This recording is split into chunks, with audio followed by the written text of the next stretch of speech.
Hi, welcome. Today's question is, what was I intended to do in this life? My name's Viv Bannigan. I am the founder of Granuaile Limited, a bespoke training and mentoring company based here in the heart of London. I help women navigate change. They may feel a lack of confidence, they may feel overwhelmed, they may feel confused about the next step in their journey, their unique landscape, and I share with them our key framework, the map, so that they can take back control of the reins of their journey and move forward with confidence. This question really resonated with me, and I prepare and look at what the energy is around that. And this week, it has certainly been coming up about what was I intended to do in this life. Do I feel like a fork in the road?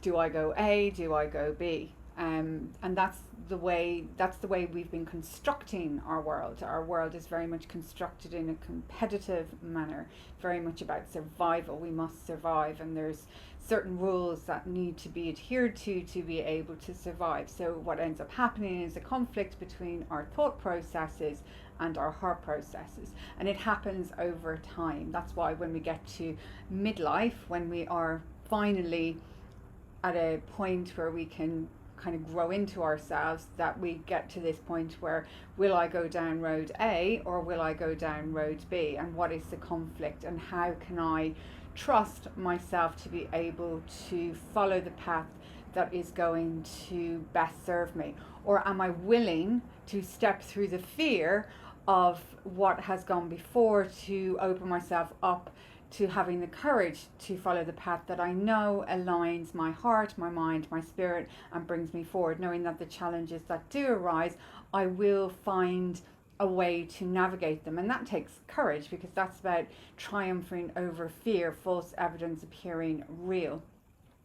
And I've said this before, this is about female leadership, getting grounded, seeing the bigger picture, bringing into balance our heart, our mind, our essence of who we are, so we can move forward with clarity and confidence, consciously aware of what is all around us. And the world is different. It's a different experience for different people, and it depends on our childhood experiences, in terms of what we overcame when we were kids, and whether we got the support that we needed to be able to move forward, or whether maybe that support was offered, but because we felt so much loyalty to our family lines, we stayed loyal to a situation, trying to fix it, trying to get into the logic and be the should, the could, how we could be perceived so that we could receive love. Everybody wants to be loved and valued, and this is about loving and valuing yourself first. So when we look at what I was intended to do, it very much is taking ownership of what I was intended to do, not what other people were intended to do or their expectations. It's about what I was intended to do. And where did I pack away those dreams that I was so scared of being destroyed and not emotionally met in them? And now I'm coming to this part in my life where actually I'm an adult now, and I can start to make different choices. I can start to adhere to a different set of internal knowing based on my own challenges and experience, and stop worrying about showing up in a perfect way to gain external approval, because the only person that we need to approve of is ourselves. That's not easy. I'm not saying any of this is easy. I have my own battles with that on a daily basis, and it's further enhanced by our need as a human being to connect. We need connections around us to support us on our journey. And so that it makes it very complicated, but there is an opportunity here. There is an opportunity within our own private space to align our head and our heart.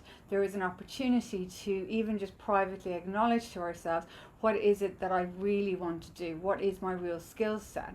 And when I was back in 2011, 2012, as many of you know, when I left my job, one of the reasons I did that and take a step back was because it was the first time I felt that there was nothing else going on. I wasn't in a position to put anybody else's needs first, and I had the resources to be able to actually look at myself for the first time and actually look at what I was good at.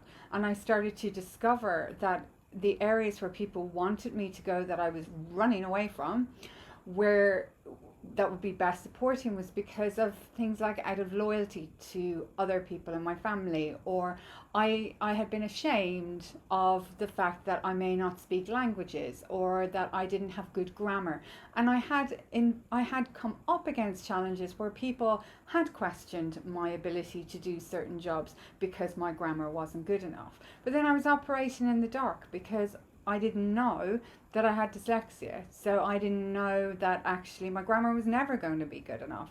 What I had been doing through life was strategizing so that I could remain in fear and safe, so that I could, my fear was stepping away and into my own path. My fear was that maybe I'm slightly bonkers and that I have a different way, and what my family have been providing me is an environment so that I can grow, and that actually at some point I need to make a decision or make a choice that if I'm going to grow, I'm going to have to stop strategizing to meet somebody else's needs and start to engage with the truth of who I am. And that's really all the work is around Granuaile, finding that environment to step into your own truths, to overcome your fears, and do it with curiosity, doing it with support, and also opening up to other alternatives, other ways of doing things.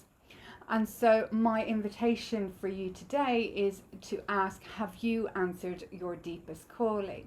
Have you taken responsibility for where you may be feeling afraid, or that you're not sure you have enough courage from that alignment, or that you may feel that there's something you want to do and you envisage yourself doing it, but every time you kind of tap into that kind of vision, that future for yourself, there's a fear comes up, there's some old experience that comes up. And what I would invite you to today, because this is not therapy, it's not about diving into the deep end, is just be curious about that.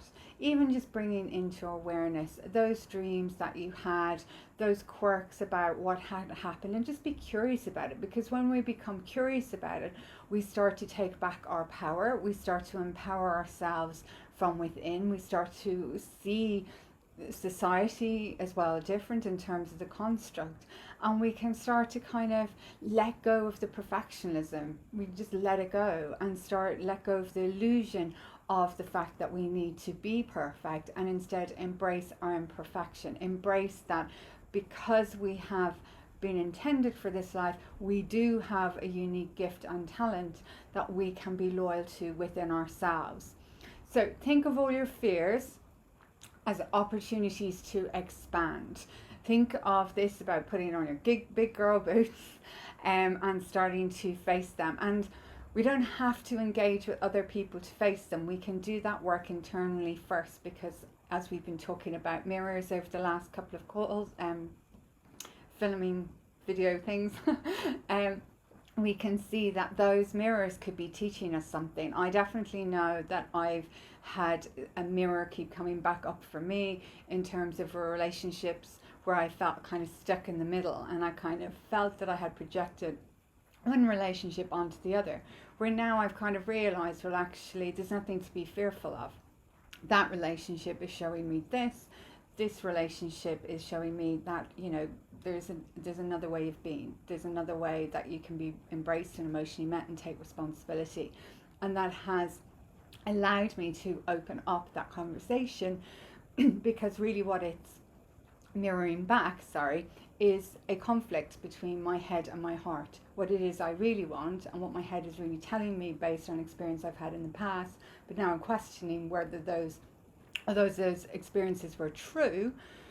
What were they teaching me so that I can recognize what's good for me going forward? So see this as an opportunity. Do something different to change your energy. Look at it from a different perspective and let go of what no longer serves you. This is coming into a big full moon next Tuesday. Excuse me. I just need to cough, and I don't know what I've swallowed wrong. Not that this is right or wrong. Next Tuesday, and this year, this 5 years, all been about denial. What are we in denial of? So this is a perfect time to really kind of raise that awareness in terms of what am I in denial of, what is it I really want to do in life, where is my conflict, and how can I restore it from within so that I can see a different perspective and I can tap into my female energy of being grounded, knowing what I think, knowing that I can feel, knowing that I have choice. And that choice just leads to experience, and be consciously aware of what's going on around me in terms of it being mirrored, so that I can bring it into my awareness, acknowledge it, choose if I want to learn from it, and then move forward.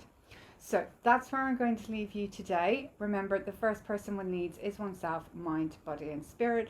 If you would like to check out our free masterclass Navigating Change with Intention, please do go to our website and you'll be able to access the course there. So till next time, take care and have a wonderful day.